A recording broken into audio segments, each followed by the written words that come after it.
En 2025, le musée des Beaux-Arts de Tournai fermera ses portes pour des travaux de rénovation et d'extension. Ce lieu important et bien connu des Tournaisiens devrait réouvrir 2 ans plus tard. Face à cette situation, le musée est prêt à continuer de vivre en faisant parler de lui pour attirer plus de personnes après les chantiers. Actuellement, je pense qu'on joue un rôle moteur. La culture est très importante dans nos vies. On l'a vu pendant le Covid, à quel point les visiteurs sont revenus au musée, ont montré aussi un attachement fort à leur patrimoine, un patrimoine local très important. Et le but, c'est bien entendu d'essayer de toucher de nouveaux publics. Voilà, donc je crois aussi qu'on doit redéfinir notre lien avec les écoles d'art. Il faut vraiment que ce musée soit un outil pour les écoles, pour les jeunes, d'apprentissage à l'art, d'éducation au regard, mais aussi à travers les œuvres sur le monde qui nous entoure.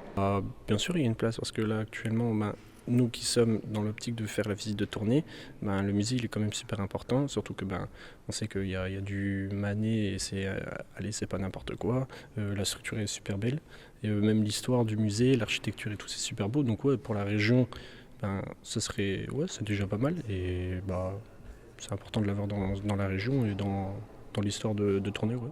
Le musée des Beaux-Arts de Tournai joue un rôle central dans la ville. Il est source d'activités et d'apprentissage pour les jeunes et les moins jeunes, ainsi que pour les écoles artistiques.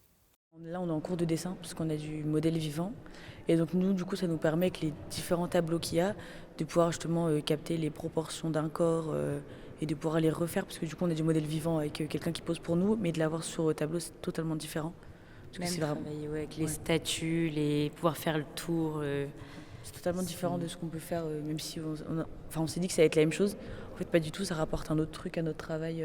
Pour moi, il est indispensable, il est vraiment complètement nécessaire dans mon programme. Et donc, c'est vrai que je commence toujours d'ailleurs l'année par une visite avec mes étudiantes.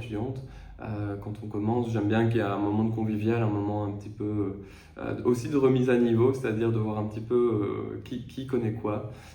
Et donc on fait une balade dans le musée. Donc c'est fondamental déjà pour commencer mes cours de manière conviviale. Et c'est aussi fondamental pour mes étudiants qui s'approprient le musée, c'est-à-dire que ça devient un lieu de travail, un lieu de réflexion, un lieu d'observation, un lieu d'analyse et un lieu, j'espère en tout cas, d'émotion. Ça c'est le but quand même à la base de ces musées. Et donc voilà, y amener les élèves, c'est intéressant. Vraiment, parce que justement, je pense qu'à partir du moment où on voit le romantisme, le symbolisme, le réalisme, on peut faire une visite du musée des Beaux-Arts et ça fait le cours, quoi. C'est une espèce de reflet de ce qu'on veut enseigner au niveau littéraire, donc c'est parfait.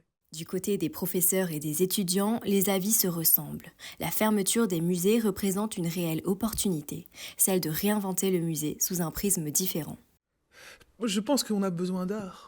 Donc moi je le vois avec mes élèves, ils sont tellement...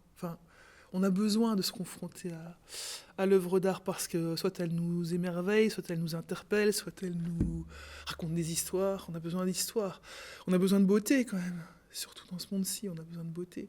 Et donc je pense que faire venir l'art là où on ne l'attend pas, c'est bien que ce soit dans un musée où il ne doit pas être, mais aussi dans un endroit public, je veux dire.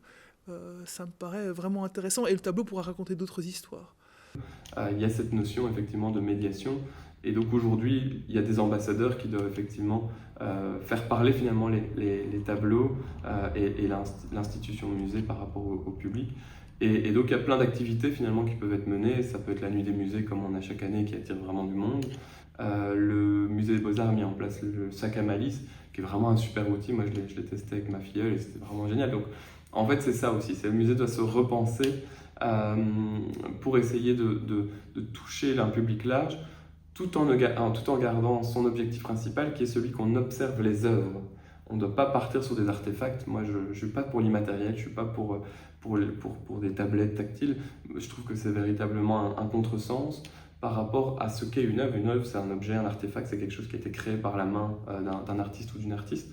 Ils peuvent trouver n'importe quel principe pour essayer de se renouveler et pour essayer de ramener du monde après les travaux. Donc moi, je pense que c'est possible et que c'est pas mort.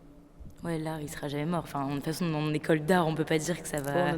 Rien qu'avec notre école à côté, je pense qu'il y aura toujours des visiteurs, toujours des choses, toujours des gens. Ouais. Innover et transporter l'art en dehors des murs, c'est ce qu'envisage le Musée des Beaux-Arts pour continuer d'exister aux yeux des amateurs, mais aussi auprès d'autres publics. On profitera du fait que nos œuvres sont disponibles. On ne va pas laisser nos œuvres dans une réserve pendant 5 ans, c'est pas possible.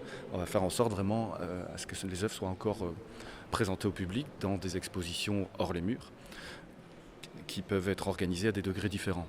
Parfois dans des institutions très prestigieuses qui sont demandeurs et qui aimeraient bien recevoir certains chefs-d'œuvre de nos collections pendant une période déterminée.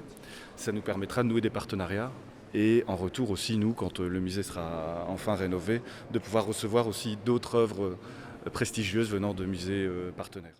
Cette période de fermeture n'est pas une fin pour le musée, bien au contraire, c'est un renouveau. Le musée des Beaux-Arts compte redéfinir toute son identité, ses publics et ses objectifs. Tout cela dans le but d'être l'un des plus grands piliers culturels, local et international.